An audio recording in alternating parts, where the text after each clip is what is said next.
All right, and we're back with another Mirage Teenage Mutant Ninja Turtles action figure from NECA. This is Karai as the Shredder. Another one based on the classic Mirage Comics run, the original incarnation of the Teenage Mutant Ninja Turtles. We just took a look at the Rat King, who was pretty excellent. Haven't picked up any of these, not really interested, and also didn't pick up any other foot guys. I've got a Shredder with a custom head. I've got the original 4 turtle releases from this line. I've got Renee. I kind of wanted her blue colors, but I didn't end up going for that. Just got the brown and red, which I like that one excellently, just as much. I do have the original April O'Neil release, the blue outfit. There was a STCC release a while back with her Mousers. And then I also have Baxter Stockman and Kirby, the artist, who were released fairly recently. The Triceraton. I'll probably get Leatherhead, I'm sure. I don't know how much more I really feel like I need. Oh, I've got Casey Jones too, the first release of Casey Jones, not with the umbrella. The blue and gray, I think, is the one I've got. I keep seeing that newer version in Target stores, stuff like this. This was a recent pickup in a Target store. There's some kind of event going on, the name of which I cannot remember at the time. But anyway, I'm going to crack Karai open here and take a look. This is her in the Shredder guise from the comics. Karai's a great character in so many different versions. She was a real hit, I know, in the 2012 series that Hermione grew up watching. Liked her more before she mutated into a snake, because if you're a fan of the channel and you know me well, you know I don't like snakes at all. Snake men, I don't mind so much. We got plenty of those around here, but snakes, not so much. Look, there's a couple snake men back there. So let's take a look at Karai. All right, so here's Karai. I didn't do anything as far as switching heads or hands out or anything like that. Just kind of wanted to get a look at her. Let's see, we're gonna also go with a little bit of scale since I have some characters available. Here she scales with Splinter, who is quite small in this collection. And then even though I've got him kind of hunched over, the Rat King hunched over with, you know, his height considerably limited there. You can see that he is quite a bit bigger than she is as far as bulk and everything else. But let's take a look at her and everything she comes with here. So boys, I'm just gonna scoot you back here, okay? Pointing fingers, I guess, Splinter. She does come with a just an empty Shredder helmet, okay? Which I guess you can, you know, have her hanging on to. Oh, there she is, her master's, you know, helmet, right? She does come with, however, a extra head, all right, where she can be wearing the helmet. So we'll switch that onto her later, but let's take a look. In fact, before we move anywhere else, as far as heads and helmets, let's take a look just at her.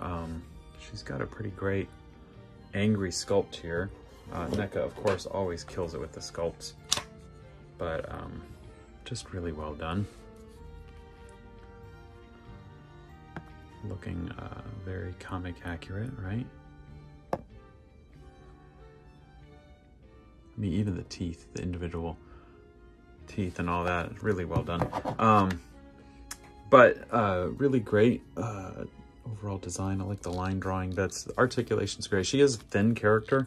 I feel like she's thinner even than April. I feel like April's got a little more bulk to her, which we can grab April and kind of compare later, because we don't have all that many ladies in the line. We've got Renee, we've got April, you know, kind of an 80s chopped cut, very, I don't know, Joan Jett feel I get. I feel like I kind of wish her Shredder claws, the gauntlets, were a little bit larger, but I think that's accurate to the source for the way she wore the armors. They were her own. There was the helmets, I think, Shredder's, but maybe the armor is not.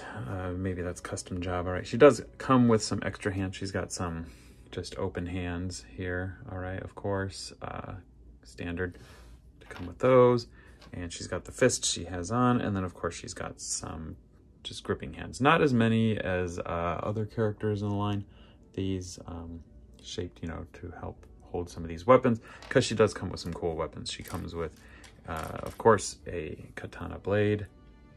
And I don't know if it's coming across very well, but the blued silver, you know, it's got that kind of, you know, they've been pretty consistent with that in the the line, so it's got a nice look to it. All these weapons have that.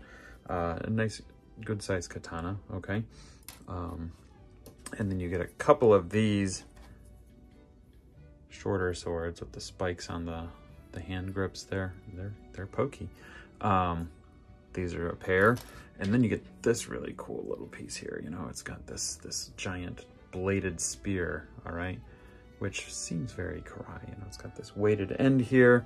It's got, these are nice and pliable, all right? Those are, look like that's a separate piece that's probably glued in place. So you might probably want to be careful with those. But I don't really have too many issues with NECA stuff, really, ever. For a while back in the day when they first seemed to get going, a lot of their stuff felt so brittle it was going to break. Occasionally we'll get a stuck joint. Rat King had a stuck joint that we'll kind of want to mess with a little bit.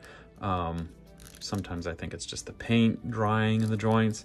Sometimes they're just a little tight. She's got good articulation. She does not seem to have... No, there is. There's a waist. I thought we were all cracked open. Yeah, that's a nice pliable piece there around the lower torso section.